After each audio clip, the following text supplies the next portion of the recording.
Hi friends, ಇಂದೀಗ ಗುಜ್ಜೆ ಮೇಲಾರ ಅಥವಾ ಮಜ್ಜಿಗೆ ಹುಳಿ ಮಾಡೋದು ಹೆಂಗೆ ಹೇಳಿ ನೋಡುವ. ಮೊದಲಿಗೆ ಗುಜ್ಜೆ ಲಾಯಕಕ್ಕೆ ಸಣ್ಣ ಸಣ್ಣಕ್ಕೆ ಕಟ್ ಮಾಡಿ ನೀರಲ್ಲಿ ಹಾಕಿಡಬೇಕು. ಅದಾದ ಮೇಲೆ ಇದರ ಒಂದು ಲಾಯಕ ಕುಕ್ಕರ್ ಪಾತ್ರಕ್ಕೆ ಹಾಕಿ ಇದರ ಒಂದು ರಜೆ ಉಪ್ಪು ಹಾಕಬೇಕು. ಇಷ್ಟು ಹಾಕಬೇಕು, ಇದು ಒಂದೂವರೆ ಸ್ಪೂನಷ್ಟು ಉಪ್ಪು ಹಾಕಿ ಅದಕ್ಕೆ ಕರಿಬೇವು ಸೊಪ್ಪು ಮತ್ತು ಹಸಿಮೆಣಸಿನ್ಕಾಯಿ ಹಾಕಬೇಕು. ಮೇಲೆ ಒಂಚೂರು ಎಣ್ಣೆ ಹಾಕಿ ಕುಕ್ಕರ ಬಾಯಿ ಮುಚ್ಚಿ 1-2 ವಿಸಿಲ್ ಆಯ್ಕು ಲಾಯಕಕ್ಕೆ ಬೆಂದಿರ್ತೈತೆ.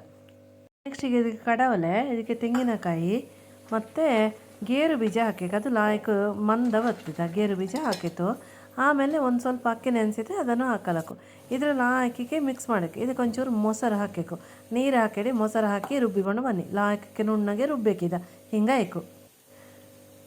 ಇನ್ನೀಗ ಈ ಥರ ಗುಜ್ಜೆ ಬೆಂದತ್ತಲ್ಲ, ಅದಕ್ಕೆ ಇದರ ಕೂಡಕ್ಕಿದ ಅಲ್ಲಿಗೆ ಮೇಲಾರ ರೆಡಿ ಆಯಿತು. ಇನ್ನು ಇದಕ್ಕೊಂದು ಒಳ್ಳೆ ಒಗ್ಗರಣೆ ಕೊಡಬೇಕು.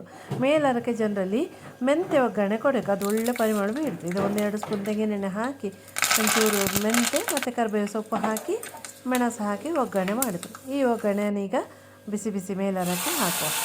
ರೆಡಿ ಆಯಿತು, ಮೇಲಾರ ತಿಂಬಲೆ ರೆಡಿ.